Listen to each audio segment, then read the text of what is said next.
We are part of nature. So if you live as close to nature, or if you respect nature and use nature and live with nature, probably you can live longer.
I don't know whether it belongs to the future. It's just attitude that we have to live with nature, and the way that we have been developing as a kind of well-developed house. You know, the old days in Japan, I think in everywhere in the world, we didn't have air conditioner, we didn't have nice warming system, and we didn't have glass windows. So we had to use architecture to protect us from the harsh weather. Or we have to use architecture to warm up the space. And we have to use architecture to get more sunlight in the winter as much as possible. Or we have to use architecture to create shade to cool down the summer day. That way that somehow the architecture works to protect us and connect us to nature. But I think after the 20th century that all the technologies started to develop and we have all this air-conditioned life, and that create comfortable, so-called comfortable living. But we are separated from the nature. And also architecture is not working anymore as a protector or connector between human and nature. I think after 311, which is that big earthquake in Tokyo, we had to reconsider the meaning of using electricity, or meaning of using all the technologies, and meaning of living with nature. And I wanted to propose to have a nature, to have a lifestyle that is close to nature. And I think architecture can help us to live that way.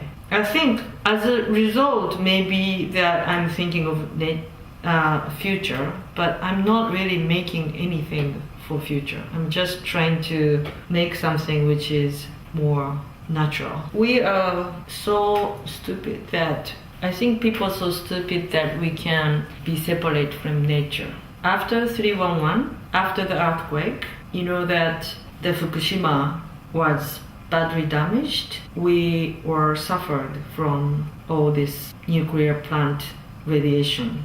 And I think a lot of people who avoid eating some vegetables or fishes from that area, but they make the area that people can't get in because of the big, high radiation from the nuclear plant accident. But the bird is moving between the two areas. The insect is flying, and and the flower pollen is spreading out. It's hard to create boundary between that contaminated areas and outside of the area. For us too, we can't avoid eating food because the food is a part of us. We are, of course, literally consist of nature. I try to give the opportunity for people to live like before, means live close to nature.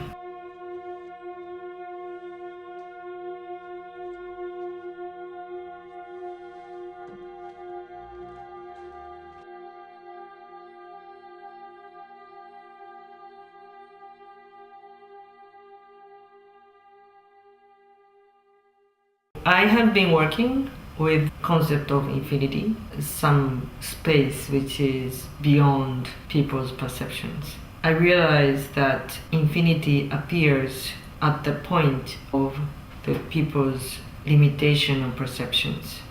So when the light is too much, if it's so bright, then people can't perceive space. When you can't perceive space, the physical space disappear, and then you actually feel that endless space, maybe endless time. When it's very dark, you can't really see the size of the space and you don't know where you are, and that also belongs to somewhere which is infinite or endlessness, which is beyond the physical, somewhere you can't see. I have been working as an architect. I work with a very small site. Japan is a very small country and many people live here. Houses tend to be very small, but people want to have bigger space in a small space.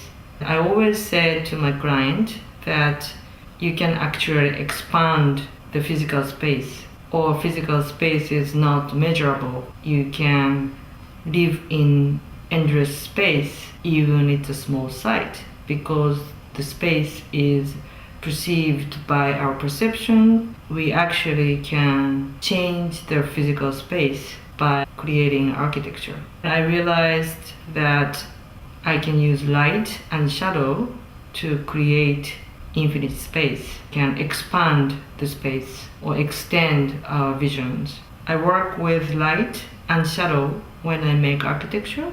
When I'm asked to do the installation in this museum, I realized this would be a good occasion to combine darkness and lightness, to try to connect the light and shadow by making sculpture, architecture device, which people can find infinity, both light and darkness. That is the beginning of infinities, or that is the beginning of future. And so I think it's the infinity space related to future. It's not a response to the future actually.